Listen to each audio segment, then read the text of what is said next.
Welcome to the Change Return on Investment Method online workshop. It's great to have you on the line today. For those of you who are just coming on board, probably a couple of things to start with. I would encourage you to get the tools that you might need. So I'm going to share with you loads of materials this morning, and you might need a pen and paper so that you can take lots of notes. The other thing I would say to you is get rid of anything that might be a distraction for you. So whether it be your mobile phone or other things that might be a distraction for you, emails, just so that you can use this time really of benefit for you. And lastly, I'd say just get yourself in the right mindset. You're going to learn lots of things this morning, and I'm really looking forward to sharing my tools and strategies with you around change return on investment. So, what I want to share with you this morning is a number of strategies to help you implement change efficiently and effectively to get the results without monopolizing your time. And the reason I say that is that a lot of my clients tell me that change monopolizes their time. It takes so much of their time. They spend a lot of time in meetings with people, with stakeholders, trying to get sponsors on board. And it really takes a lot of their time. And I want to show you how to manage just a few tips on how to manage change efficiently and effectively so that that won't happen for you. So I just want to tell you a little bit about how this workshop is going to run. So I call it an online workshop versus a webinar for a couple of reasons. One is that I'm going to ask your permission for me to run this webinar like I do any kind of face-to-face training session. And what that means is that I'm going to talk straight with you. I've been coaching and managing change projects for more than 10 years now. So I see a lot of the same challenges for change leaders. And I developed this so that I could help more leaders like the ones that I coach. I also like to connect with my clients, make things really meaningful for them. So this webinar is going to be interactive. For you to get the most benefit, I really need you to interact with me too, and I'll show you how we're going to do that in this workshop. As well as that, to help it be really meaningful, I am going to share lots of stories with you. So those stories might be stories of mine or my clients, and of course, confidentially if I share anything about my clients, so that I can help bring the ideas to life for you. I'm going to give you as much information as I can. I know we've got 45 minutes, and I'm going to make the most of that time. Before we start, I would love you to show me that your question box is working. There is a question box in your control panel. And what I'd love you to do is I would love you to put a comment in the question box about where you are in the world right now. I know we've got some people dialing in today from the States, from different places around Australia. We've got Sydney, Texas, Adelaide, and a few from Sydney, Brisbane as well.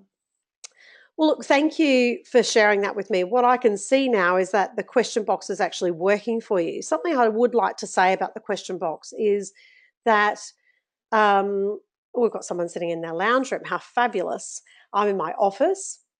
One thing I would like to say to you about the question box is what you put in the question box is confidential, so only I will see that information. So I might refer to what you've told me, but I won't talk about who you are and who has made the comment, so that we can keep it very confidential and you can talk openly about what you need to talk about through the question box today, and then get the most out of our time. So last question for me is I'd love to know what's holding you back. So if we're thinking today that our focus for today's workshop is being able to implement change efficiently and effectively so that you can get results and it doesn't monopolize your time, what's getting in your way right now? So what's stopping you from being able to do that? Once again, if you could just use the question box for me, and I'd love to hear what's holding you back.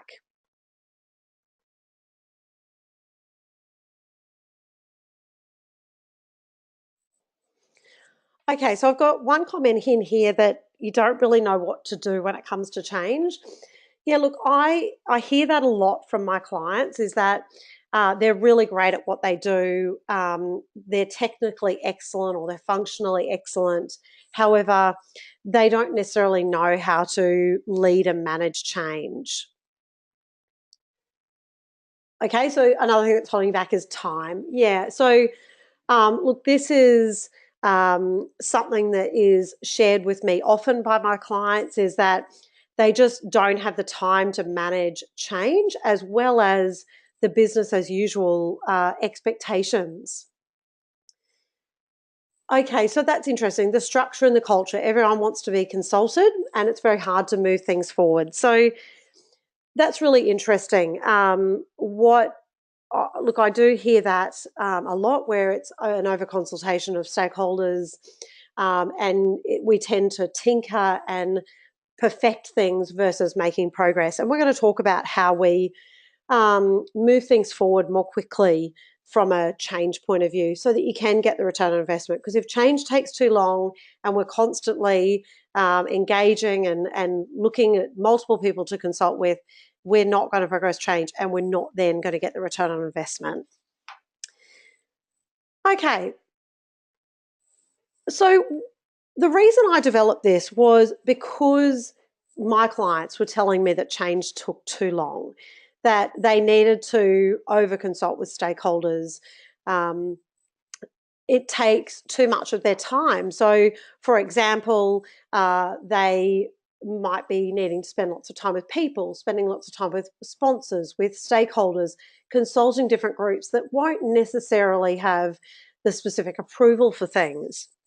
So change takes too much of their time and it uses up too much resource. So I'll share a story with you later. I mean, there's sometimes where projects are operating that I work on where they've got teams of people that are spending, it's costing a business $50,000 a month just to fund a project. So change can take up too much resource.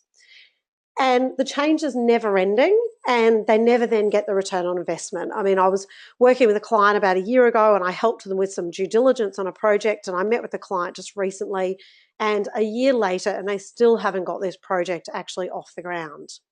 So, they've put a lot of investment into that project, but they are a long way from getting any return on investment. So I want to help you to be able to make progress. So be able to make steady progress to where you want to be. Ensure that you're going to get reward for your effort. So not necessarily just your personal reward for effort, but the effort that everyone on the project team is actually putting in on this change, or that change might be just run by you. Whoever's involved in that change is ensuring that whatever effort everyone is putting in, there's a result for that effort. To get efficient use of resources so that resources cost a lot of money, whether they be people or other resources, they cost a lot of money. So we want to get a return and use those resources efficiently. And then as a result of that, we get return on our investment. Now, the return might be financial return, it can be people return, something great for clients, but whatever the return on investment is that you're looking for your change, that you can actually get that. So I'm going to share with you a number of different models and frameworks this morning. At the end of today's webinar, I will email all of the attendees a copy of the slides and also the activity sheets that I'm going to share with you today. As I mentioned before, I hope you've got a pen and paper. Take as many notes as you can so that you can make the most of your time here. So I just wanted to share a little bit about why I started doing what I'm doing to build the capability of leaders. I had worked in change for many years, and every time I was working on a change project, and this was early on in my change career, it felt very complex and it dragged on. People became really disengaged, and I could see that people became a casualty of change. And as well as that, the change wasn't sustainable. So what was happening was change was being led by change consultants and HR business partners. I would see them kind of come in, myself included, to manage a change and then move on. And it wasn't being led by leaders. The biggest discovery of mine was that leaders and sponsors are the number one contributor to the success of a change and the sustainability of that change. They need to lead it, or it just takes too long. Another reason why they need to lead it is their people become disengaged. If they don't lead it and the HR business partner or consultant comes in to deliver it, then often it's not sustainable because the leader doesn't have the capability to sustain it for the long term. So what I did during that time of frustration for myself was that I developed some simple tools and techniques that leaders could easily follow so that they could lead change with authority, engage their people, and get the return on investment. And as a result of that, their change is more successful, more sustainable, and people are engaged. So it took me a number of years working in change before I discovered these kind of techniques. So I have packaged up all of those techniques into my Change Compass program, and I'm going to share just a few with you today. Some of those techniques that I call them my proven techniques because I've used them for effective change where people have been engaged, the change is sustainable, and the change delivers the return on investment. So before we go any further, I'd love to ask you, what's the hardest part about leading change for you? So once again, if you just want to pop a comment into the question box now, I'd love to understand from you, what's the hardest part about change?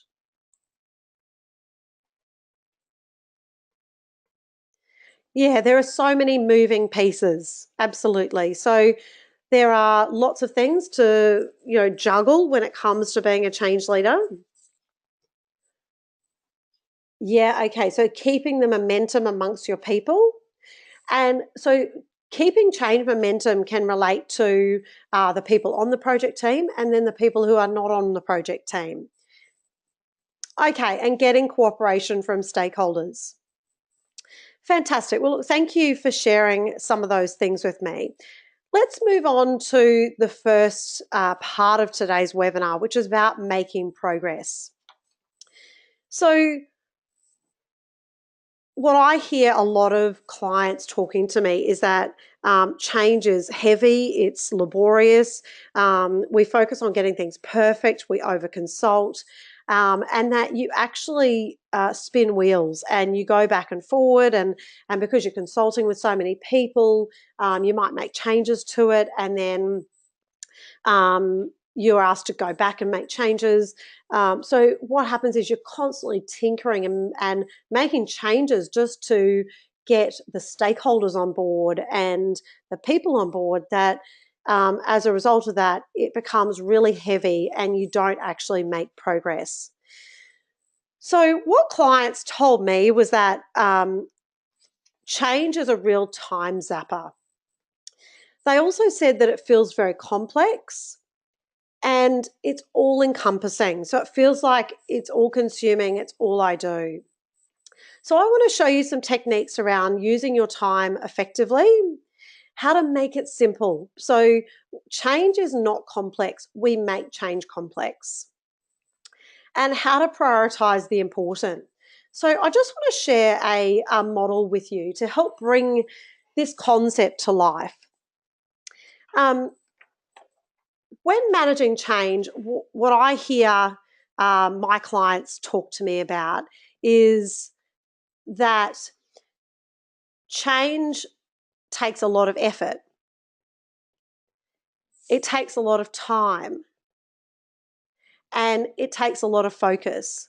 Now, when we're putting in too much effort and too much time, then what happens is we are inefficient. And when there's too much time invested and not enough focus, then what can happen is that people get tired because they've got no focus to keep them going. If there's too much effort and not enough focus, then what that means is that people are being ineffective. So I want to show you a technique to, instead of putting in too much effort and too much time, is actually putting in the right amount of effort and the right amount of time so that your people can be efficient. You can make progress on things. Have the right focus, so know exactly where you're going in the time frame that you've got so that you actually feel energized by what you need to do. The last thing is that putting in the right amount of effort with the right amount of focus means that we're really effective. And what we do is we start to make progress towards our goals.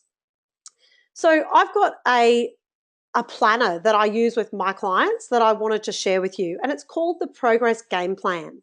Now, what it says to you is that, and I'm going to give you a copy of this today, is that there are 3 steps between the current state and the future state. And what you want to do is work out what is your desired future state and what are the 3 steps that are going to take you from where you are right now, your current state, to your future state. And there'll be some things that you need to start doing and there'll be some things that you need to stop doing. But there's going to be some stepping stones along the way. And this is what helps people to get progress.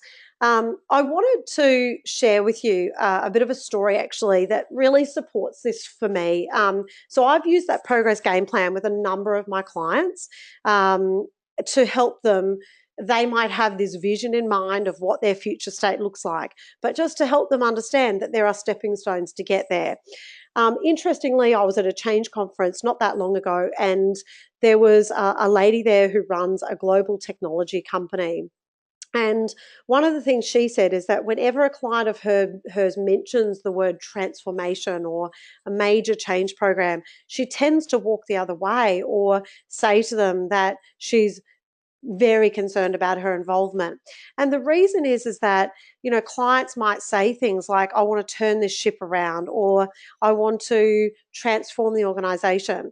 And it makes it very, very hard to, when you're looking at that big, audacious goal of turning a ship around, it makes it very hard to make progress. And what happens then is there's lots of consultation, lots of tinkering to be able to get to that big, audacious goal. So, what we want to be able to do is look at that future state where we want to be and think about what are the 3 steps that I need to do to get where I need to be. So I had an example with a client where we were working on, it was a sales automation project where we were automating all of the sales team with technology. And there was a number of steps. So the audacious goal that they had was to automate their sales team so that they could engage with their customers in an automated and efficient way. Now, in order to get there, we had to do a number of things. One was we had to change the current thinking about how these people operated. We had to change their behavior as far as having a rigorous sales process in place. And we needed to train them on how to use technology, or they needed to know how to use technology. So there was a number of steps to actually get there. Now, if we had have tried to get straight to the audacious goal to start with, that would have been really challenging, but we had to take the steps along the way. So what I would encourage you to do is not try and turn a ship around, is to actually say, how do I break that ship down into bite-sized chunks to achieve steps along the way, and then I'll get to being able to make a transformation.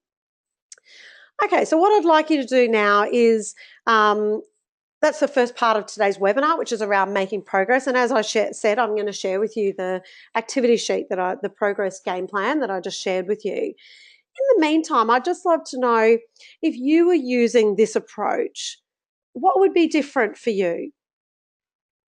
And once again, if you can just pop a note into the question box for me, so I can see if you were using something like the progress game plan and thinking about how you could make progress towards an end goal, what would be different for you?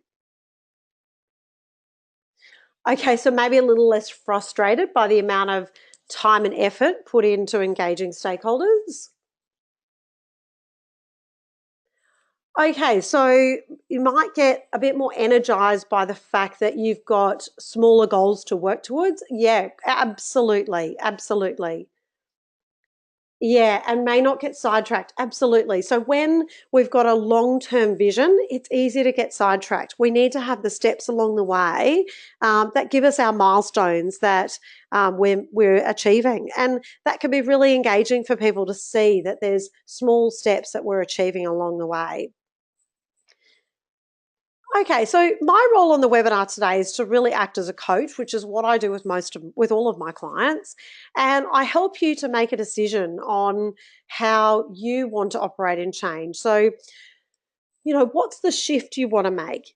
Do you want to spend lots of time in stakeholder meetings, feeling like change is complex, um, doing lots of consulting, or do you want to use your time effectively, make things simple, be more energized about what you're doing, and actually really make progress? So, there's a tool that you could start using today to help you make progress towards change quicker. So let's move on now to the next outcome of today's webinar, which is around ensuring that your effort equals your reward. So sometimes I hear clients just telling me that they have this never ending list of things they need to do. So they've got a communication plan, a stakeholder plan, they've got people to have meetings with, they've got sponsors to engage with. There's so many things on their to do list, and they feel overwhelmed by the amount of responsibilities. And that's just the change responsibilities. They've also got their business as usual. So what my clients tell me is that they feel overwhelmed. They tend to feel exhausted. They feel like there's so much effort put in, and the actual result is nowhere near that. So I want to help you with prioritizing the important, feeling energized by your actual efforts, and seeing the results for what you do.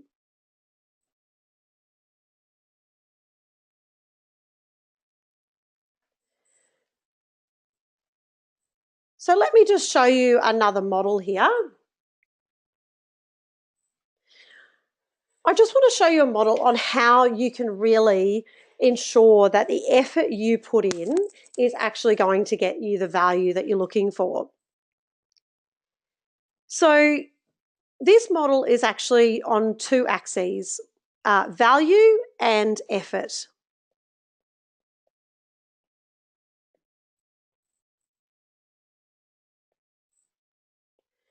Now, if we think about this as high effort and this is high value, my clients who I talk to, where they say, you know, I feel like I'm putting in so much effort, yet the value I'm getting for it is really, really low. And so as a result of that, they're feeling really quite frustrated. Then other times they say to me, well, look, you know what? The effort wasn't that high, but the value was minimal. So they're feeling really disengaged.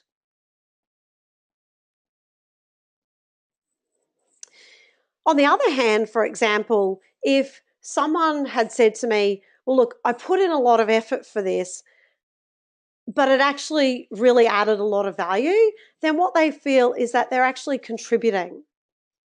They're contributing to something that's important. And then if something is of really high value and yet the effort they put in is quite low, then they feel like they make a difference. For such little effort, they've been able to get good results and make a real difference to the project or the change itself. So let me share with you a tool that I have um, that I use to help leaders really operate in the top two areas so that they're making a difference and they're contributing. This is my return on effort matrix, and I've used some of the work of Stephen R. Covey and also some of the work of Jim Collins from the book Good to Great. He created the Stop Doing list and built it up based on my work on change to say, well, how can I help my leaders get return on effort for their efforts that they put in?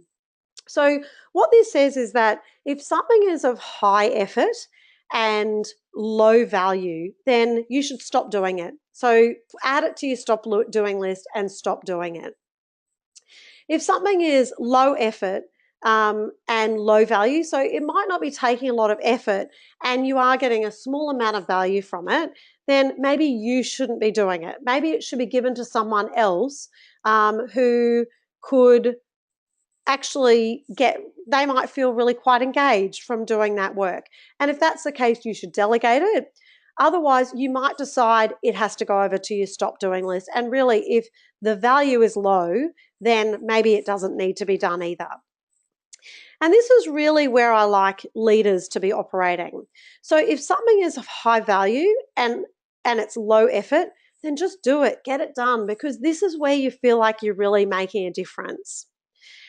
And then if something might be high effort, but it's high value, then make time and prioritize it. So you might not get it done straight away, but block out some time in your diary and actually get it done and focus your time on it. I wanted to share with you a bit of a client story to bring this to life. I was partnering with a national sales director around a change that he was rolling out across his sales team, and he felt really overwhelmed and frustrated by his workload. And interestingly, we used this approach